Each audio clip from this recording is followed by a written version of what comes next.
Welcome to this lecture about artifacts and errors in the measurement of phase noise with the cross-spectrum method. We start from amazing experimental results. We review the theoretical background and we interpret the results. Our interpretation brings us to some uncertainty concepts that are well established but still unusual in the domain of phase noise. The full text related to this talk is available on the journal Metrology here, and you can also visit my personal web page for a lot of related material.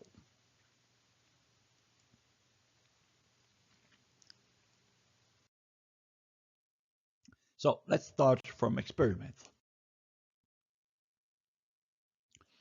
We measure an oscillator, 100 MHz quartz oscillator, with an FSWP phase noise analyzer, and we insert an attenuator in between. So the first experiment done in this way gives really strange results. Starting from 0 attenuation to 15 dB attenuation inserted, the noise floor decreases by some 10 decibels. And you see here the noise floor is noisy, so the algorithm is still not converging. Further increasing the attenuation, we have a high noise floor as expected, but this artifact appears. Anyway, the important fact is that an attenuator inserted between the device and the analyzer cannot improve the signal-to-noise ratio. So this result is not a true noise measurement, it's a signature of something else. We measure a different oscillator in the same way, and we have a low noise at 0 attenuation, and the noise increases and increases as expected, but the numerical values are not consistent with the theory.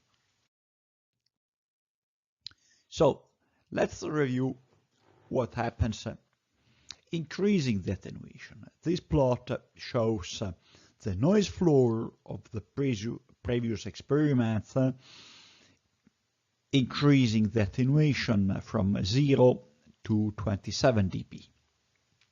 So what we have here, the experimental points are the orange dots. We have the noise floor decreasing to a minimum, and then increasing. This notch, which is a minimum of noise floor at a critical value, is something not expected. With the other oscillator, always 100 MHz OCXO, we start from 0 attenuation, and the noise floor displayed by the analyzer increases, but the values are not consistent with the theory. When we have results like this, calibration of the instrument is our first concern, and also the reproducibility of the results. But as you see, with this quartz oscillator, we replace the FSWP analyzer with the Keysight E5052B, and the result, the phase noise spectrum overlaps perfectly. So the calibration is perfectly consistent. The second thing is that introducing 9 dB attenuation, in this region where the noise is high, the results are perfectly consistent, but in this region where the noise is quite low, there is a discrepancy. And this discrepancy reveals something else. Actually, the minimum of white noise is observed with the K-site 5052B, and the result is more or less similar to that of the FSWP. The minimum phase noise occurs at 9 dB attenuation here, and we cannot push the attenuation beyond 15 dB because this is not permitted by the input range of the noise analyzer.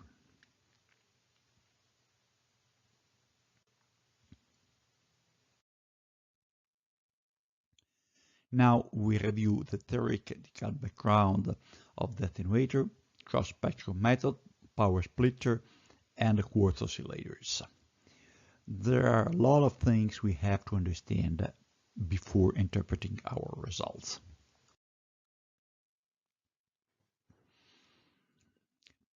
We start with the model of the attenuator with regular radio frequency noise. So we have a source, attenuator, and a noise analyzer. The attenuator attenuates the input noise exactly as any other signal. So if the noise at the input is kT input, the noise at the output is kT input multiplied by A squared. A squared is the power gain of the attenuator, so A squared is less than 1. Then we have this part that is the complement of noise coming from the attenuator. We see that this is necessary by putting everything at the same temperature T. So at the output, we see an impedance matched resistor at the temperature T. So this term plus this term must be equal to kT. Now we transpose the same concept to the phase noise. The white phase noise is SV equal B0. At the input, this is kT divided by the power at the input. At the output, the power is A squared times power at the input. So from this result, the phase noise at the output is kT input divided by the input power plus this complementary term from the attenuator. Now, the cross-spectrum method is an old friend of ours. We have the signal from the device under test, which is a C. It is sent to two separate branches of the instrument, and the noise of the single channel is A and B. So we expect that the signal X at one input is equal to A background noise plus C device under test noise, and the signal Y here is the same. But now we add a disturbing term, which is crosstalk or something else. It is fully correlated in the two channels, and it has sign plus minus 1, not necessarily the same. Important to keep in mind that A, B, C, and D are statistically independent because they are separate phenomena and separate hardware too. Now we take the Fourier transform of this and we use the Fourier transform to write the cross spectrum. So the cross spectrum is 2 over t multiplied by the average of the product of the two Fourier transforms. The average is taken on a suitable number m of realization. This time t is the acquisition time for one realization. This means the data record for one FFT, and this factor of 2 is due to the fact that we use a single-side spectrum and we delete negative frequencies. So notice that C complex conjugate is real, D complex conjugate is real too, and all these cross terms are complex because the Fourier transform is complex. These cross terms averaged over m realizations are rejected proportionally to a factor 1 over m.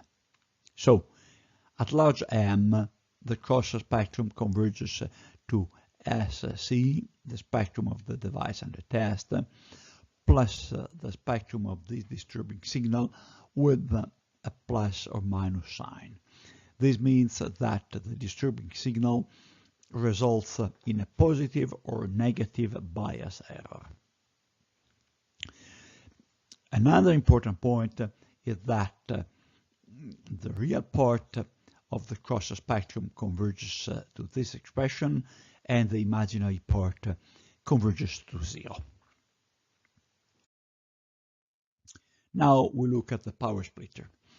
These are the most used schemes, a 3 dB loss-free power splitter and a 6 dB resistive power splitter.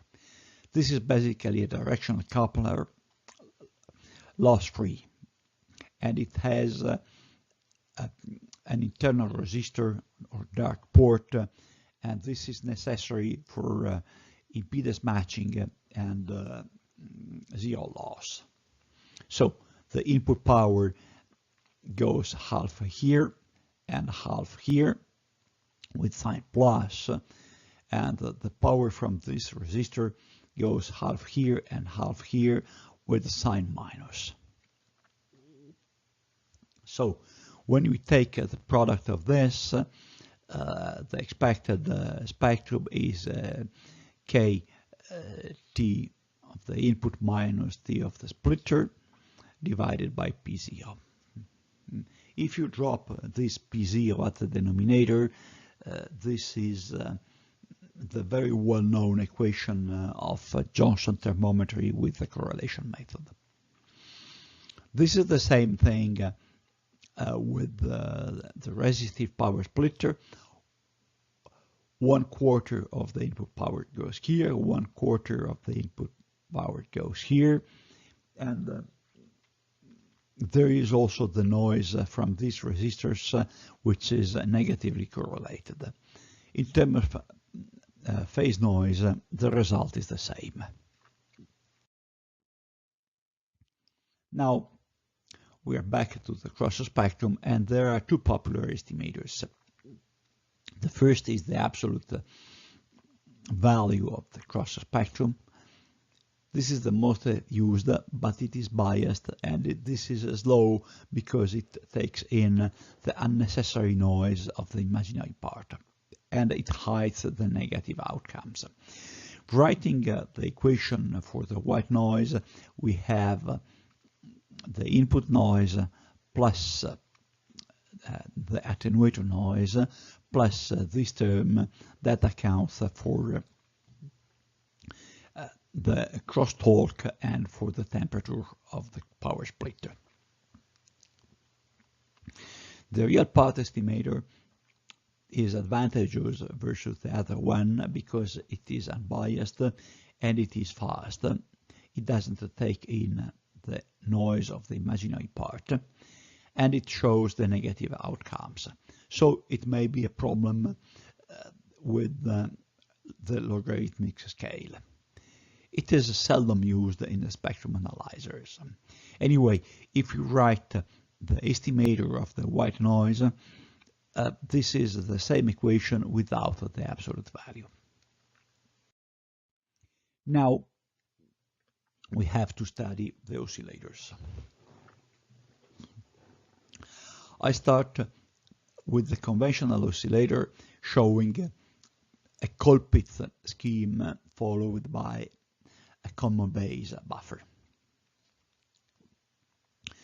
The lowest signal is here at the input of the transistor, so the noise thermal plus noise figure of the amplifier is amplified here and further amplified here, and it goes at the input.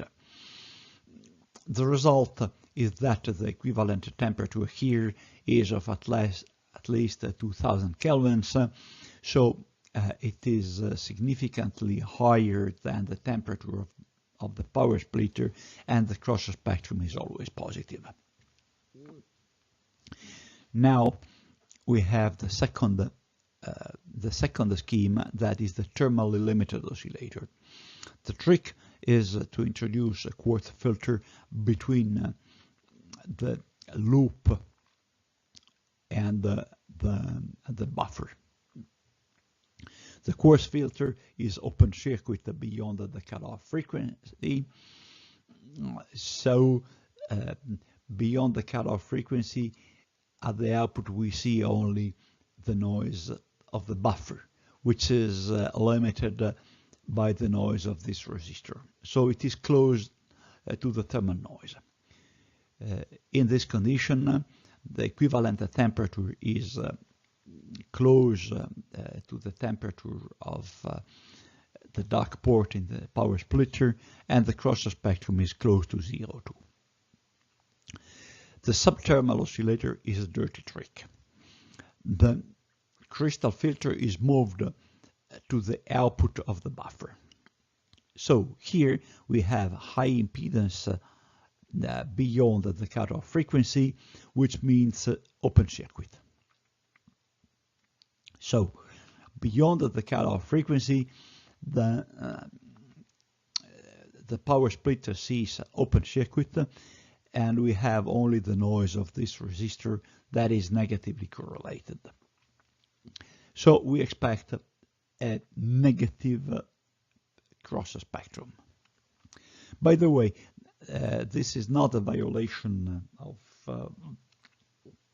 basic principles.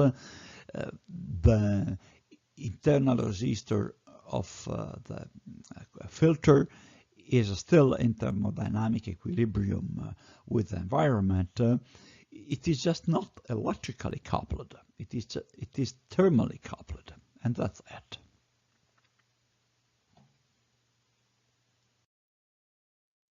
Now we interpret our result. This is the expectation of the cross spectrum. It takes red and pink noise from the OCXO and white noise from the OCXO, from the attenuator, power splitter, and crosstalk. So, in the first case, we have the cross spectrum that is positive at a small attenuation. It changes sign at this notch, and it is fully negative here. Actually, when we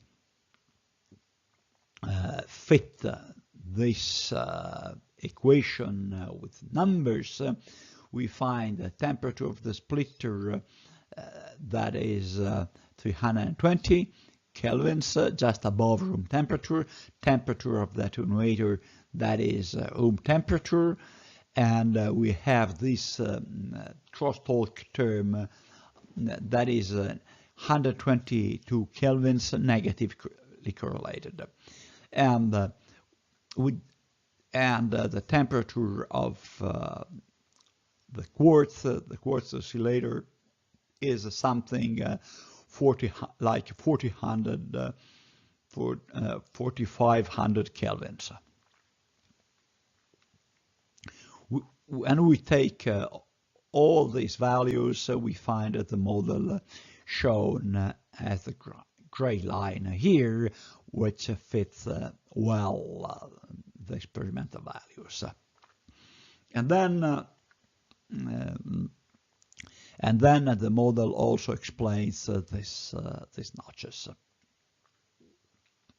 Now we look at the other oscillator.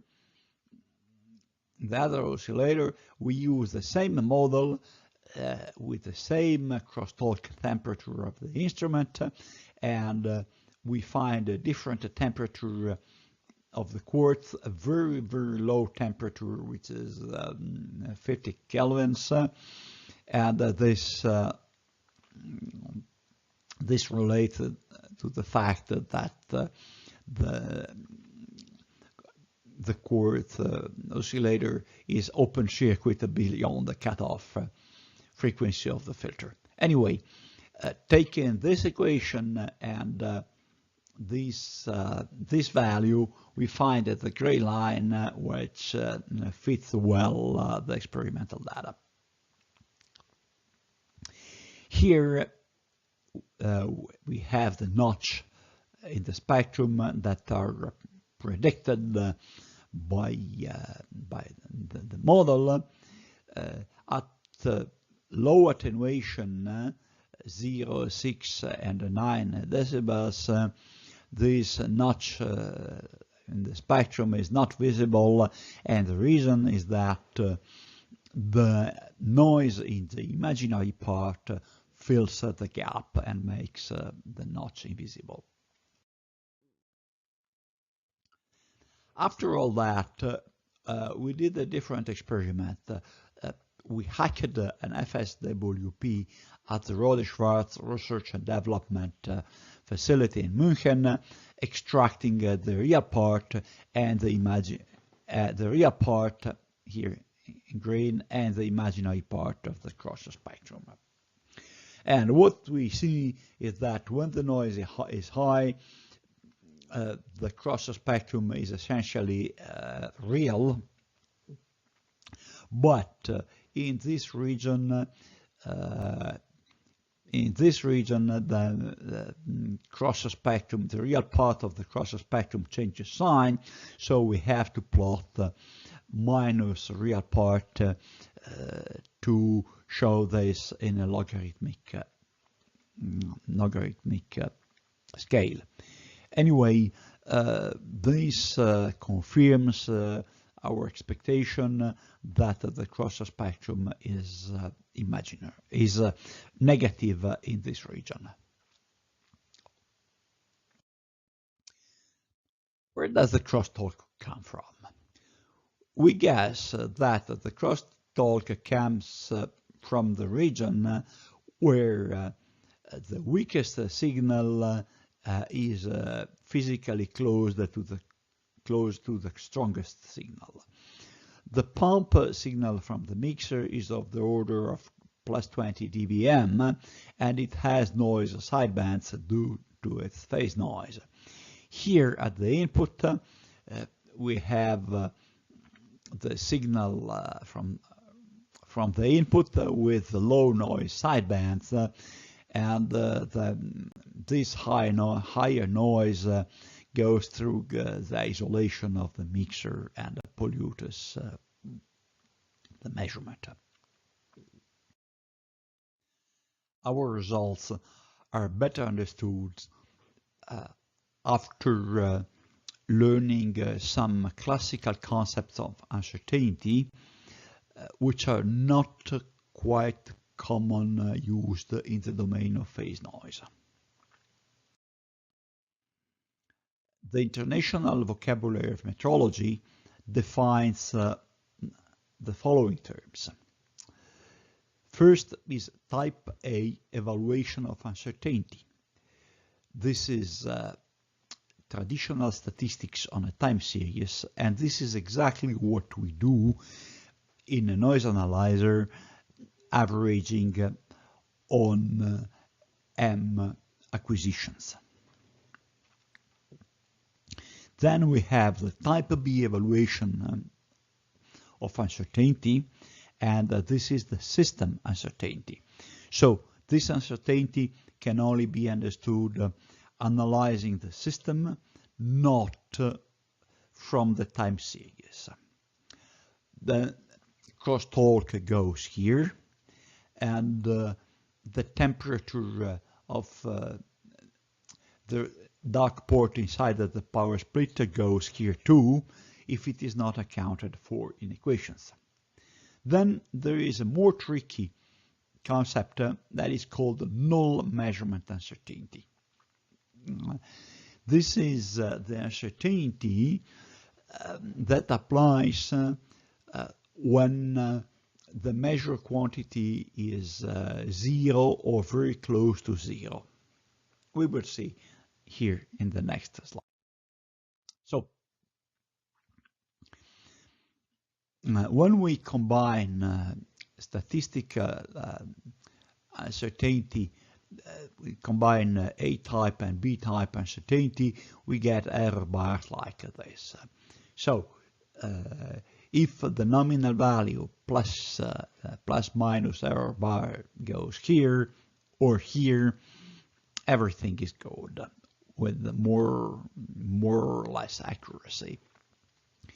But when you get here, the error bar hits the negative values, so we cannot say that we have measured this noise level plus or minus this error bar, because we ascribe a probability, a non-zero probability, to a negative outcome, which is impossible in the case of noise.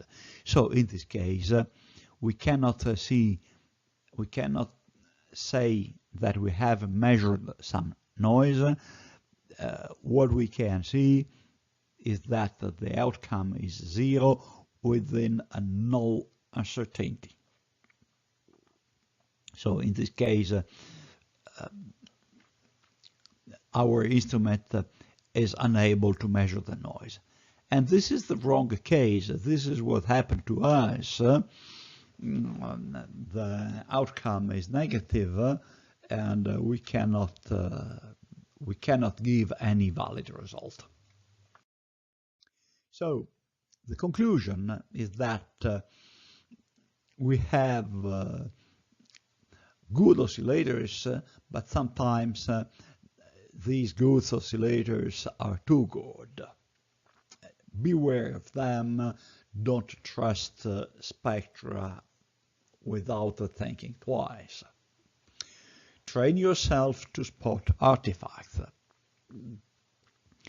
Then, if you design an instrument, you can put the temperature of the power splitter in the equation, and the model is quite accurate, and the correction is effective. Crosstalk is the enemy because it is not easy to model and not easy to predict. Again, if you can, use the real part as the estimator instead of the absolute value. The estimator, the real part is faster and doesn't hide some artifacts, some oddities we have seen. I strongly recommend to read the basic documents about uncertainty, understand in depth type A, type B, and null uncertainty, and the meaning of results like ours will be clear. In particular, the average limit shown on the display of noise analyzers is usually only type A uncertainty, and it doesn't include type B uncertainty. Then we acknowledge the AR Electronics, a small company around here in Besançon, and Rohde, Schwarz, Romania, who landed an instrument to one of us, and we thanks Ulrich Rohde. He helped a lot in understanding things, and he co-signed the reference article in Metrology, but for personal reasons he declined to be a co-author here. That is all. Thank you.